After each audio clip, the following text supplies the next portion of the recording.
Well, Superintendent Chalmers, just in time for some scrumptious doubles. They're a Trinidadian delicacy made with curry, spiced chickpeas sandwiched between two flatbread.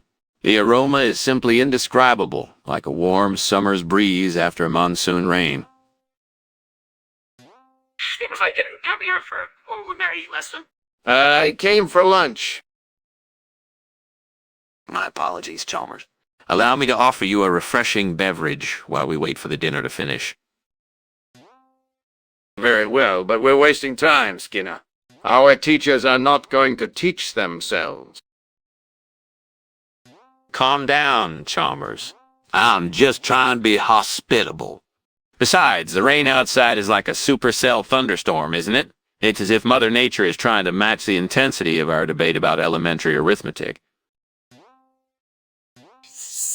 Now let's focus on our work before we lose any more teachers.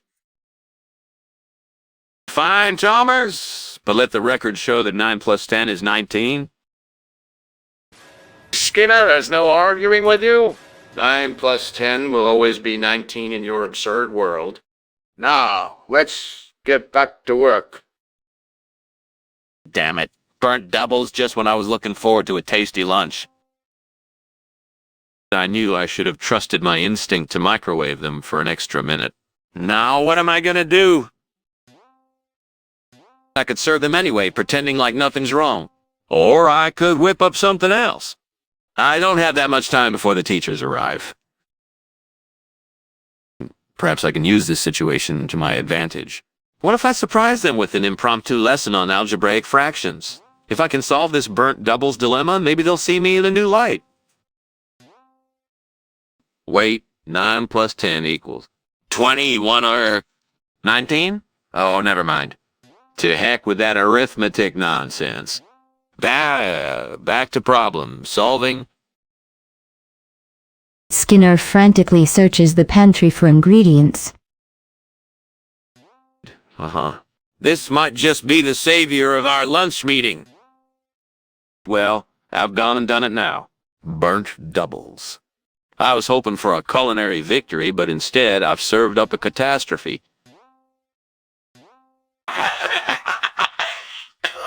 What's this shop I see out my window? Oriza glaberrima, West African rice. It's a staple in many cuisines, a cousin to jollof of rice. Maybe it can save me from this culinary embarrassment. Now, the challenge is getting my hands on it. Time for some covert operations? Skinner goes on a tangent about his plan, cursing and discussing his adventure to obtain the rice. Back inside, and now I have to face the music. Chalmers. They're gone, burnt to a crisp, like the hopes and dreams of my gastronomic ambition. But no matter, we'll make do with this Oriza glaberrima. May it'll even surprise our teachers. I've got to prepare it right. No room for error now. The debate of 9 plus 10 still rages in my mind. Is it 20? 1 or 19? Who knows? Skinner goes on a rant about the 9 plus 10 debate, cursing and expressing frustration. Enough of this nonsense. Let's make some West African rice and put this debacle behind us. Skinner, is that smoke I see?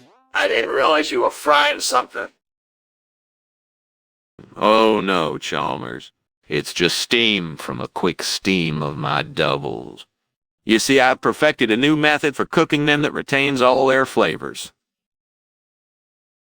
Do I detect flames, Skinner? That doesn't look like steam to me. Trust me, Chalmers. My culinary techniques have evolved. I assure you, it's just steam.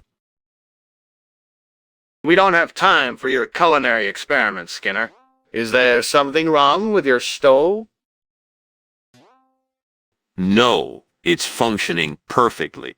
But the secret to this steam method is precision, a fine balance between science and art.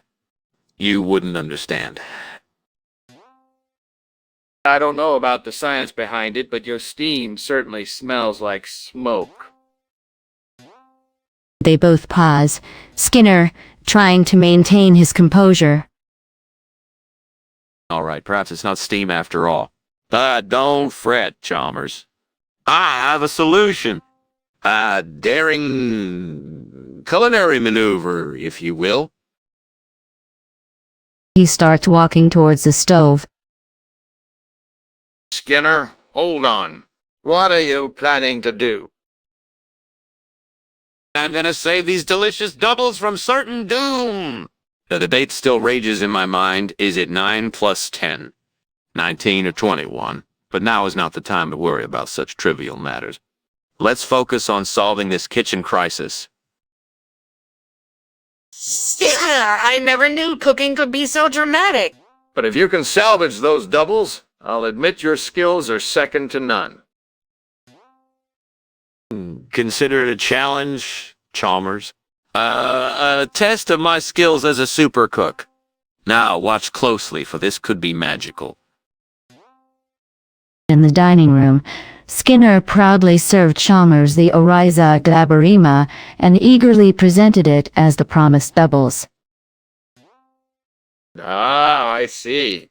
These are the steamed doubles you promised, Skinner. Actually, it's an even greater revelation, Chalmers. Yes, my dear superintendent is regional doubles, known as Oriza Glaberima in its native language. I'm sorry, Skinner, but I don't believe you. I've never heard of such a thing. These are clearly rice balls, not the spiced flatbreads you promised.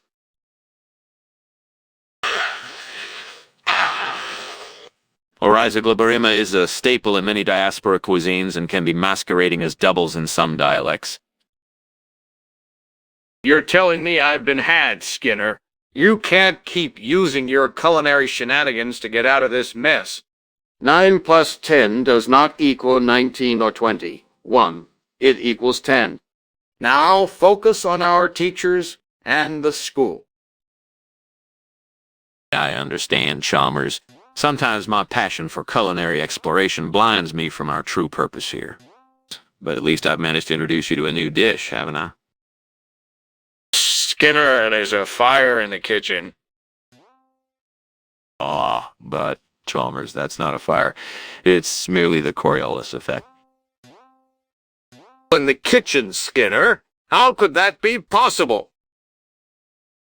Well, you see, the vortices formed by heated air and cooking steam are influenced by the rotation of the Earth, leading to the Coriolis effect.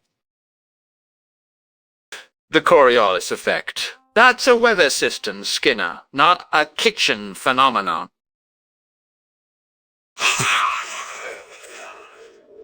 And 9 plus 10. 21 or 19. Skinner, you constantly try to shift the focus. 9 plus 10 is 10, and you cannot hide the fire in the kitchen with your nonsense. You know, Chalmers, I've been thinking a lot about that 9 plus 10 debate we've been having. I believe I might have stumbled upon the answer. What answer, Skinner? 9 plus 10 has been a straightforward 10 since the dawn of mathematics. Well, Chalmers, I propose a fascinating hypothesis that combines both mathematical concepts and the mysterious Coriolis effect I mentioned earlier. The Coriolis effect in mathematics, Skinner. I fear this is a recipe for even more confusion. Indeed, Chalmers. Let me elaborate.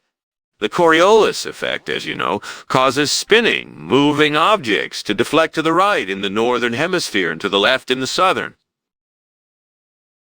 Yes, Skinner, but where does this lead us in addressing the question of 9 plus 10?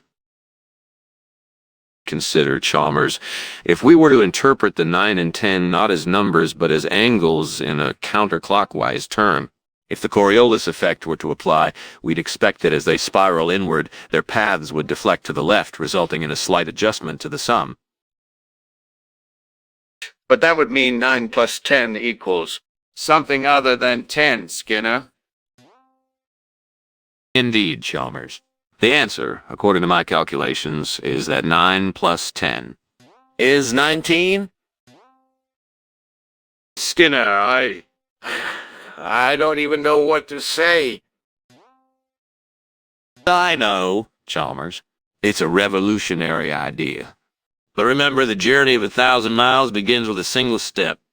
And perhaps the answer to 9 plus 10 is just the first step towards revaluing our entire understanding of the universe. Skinner, I think it may be time you took your revolutionary ideas to a different venue. Goodbye, and may your pursuit of the truth bring you enlightenment. Farewell, Chalmers. I hope our paths cross again in the future, where I can present further groundbreaking evidence that challenges the very foundations of mathematics. Indeed, Skinner. Until then, I won't hold my breath.